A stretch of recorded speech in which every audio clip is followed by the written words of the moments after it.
Legal passage 4. Speed 100 words per minute. 5 seconds, be ready. In the present case, the respondents in the writ petition had raised a specific plea of delay as a bar to grant relief to the petitioners. In our view, it was perhaps necessary for the court to have specifically dealt with this issue.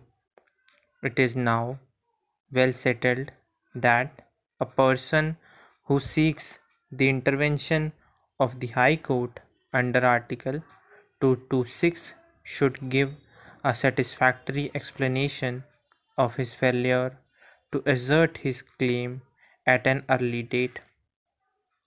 The excuse for procrastination should find a place in the petition filed before the court, and the facts relied upon by him should be set out clearly in the body of the petition.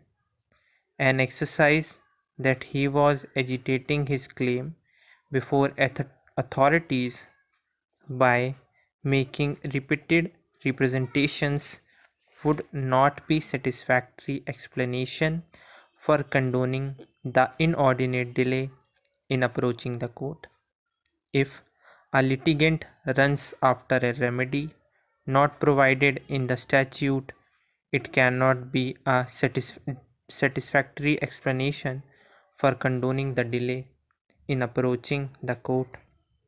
On this issue, we have heard the learned counsel for the parties in great detail.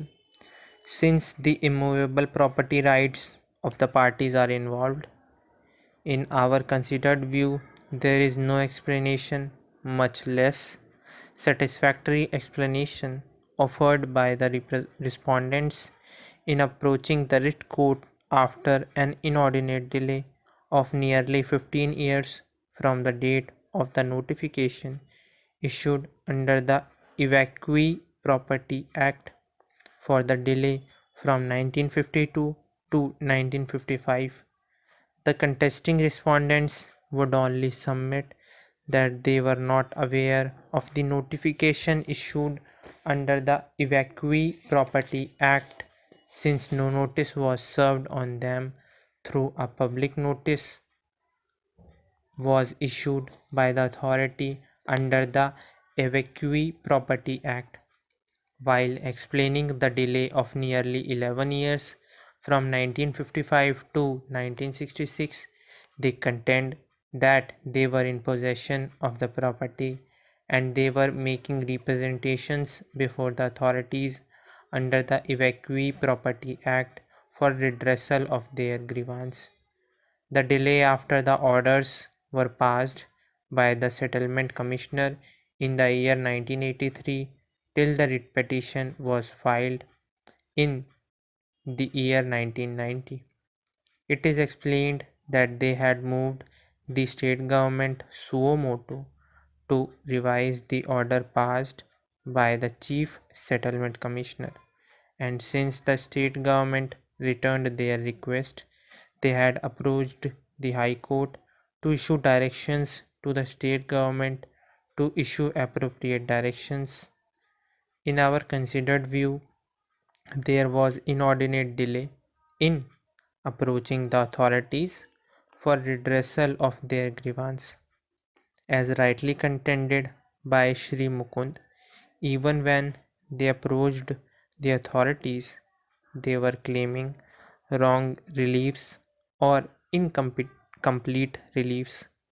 Even when they filed the writ petition in the year 1990, they did not choose to question the correctness of the notification, but was questioned by way of filing an amendment application in the year 1998.